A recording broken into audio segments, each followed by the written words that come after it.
À suivre le mot de son Excellence, Monsieur le ministre provincial ad intérim de l'Environnement. Après ce mot, viendra le mot de son Excellence, Monsieur le gouverneur, qui va clôturer l'activité.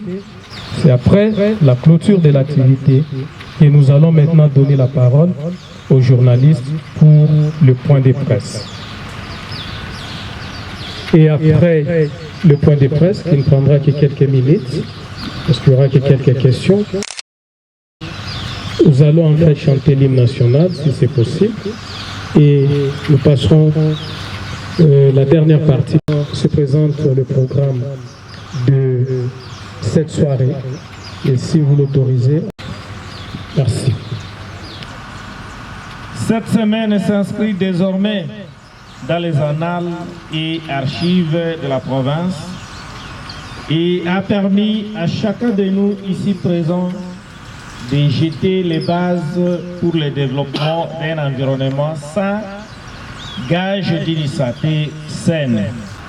En notre qualité de ministre provincial de l'environnement ad intérim,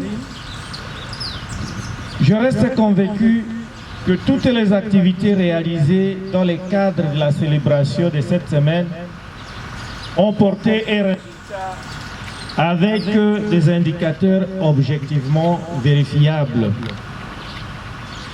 La semaine de la à travers des émissions radiophoniques, de renforcer la sensibilisation autour des préoccupations grandissantes de l'environnement avec un accent particulier sur le reboisement et la réduction de gestion des déchets plastiques dans notre environnement.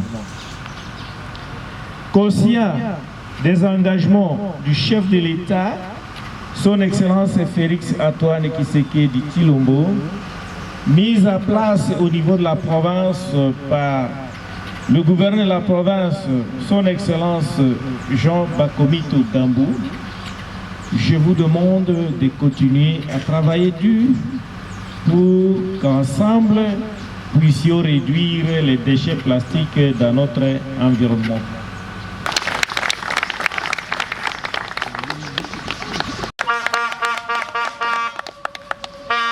Pour l'accord de la parole. Moi, c'est Victorine Bavungu, je représente le média en ligne, Farage News.net. Ma question est de savoir, après le succès de cette célébration, y a-t-il d'autres activités similaires de sensibilisation des masses que prévoit le curé de Haute-Ouélé à venir afin d'édifier un nombre considérable de personnes sur les questions environnementales? Merci pour l'accord de la parole. C'est Joël Mbakassi, sosoyamoka.cd, actualité.cd, tous des médias en ligne. J'ai deux petites préoccupations à adresser spécialement au PNUD. Si j'ai bonne mémoire, le 5 juin 2024, nous avons été réunis à Matar, à l'esplanade de la Cour royale, où une activité en marge de la journée de l'environnement a été organisé avec pompe. Il a été prévu la plantation de plus de 1000 arbres sur l'artère menant de l'aéroport jusqu'au boulevard Mobutu. Nous avons assisté à l'activité, hormis les quelques pieds d'arbres qui ont été plantés devant la cour royale.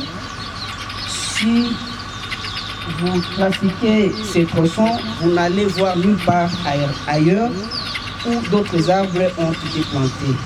Le PNUD peut-il nous expliquer, était-il juste une activité de pouvoir justifier peut-être les fonds?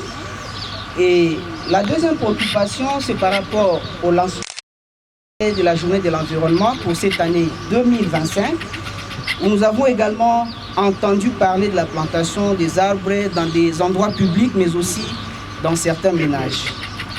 Nous avons assisté devant l'antenne RTL sur le boulevard Félix Antoine Tshisekedi qui a été rebaptisé récemment, quelques pieds d'arbres plantés.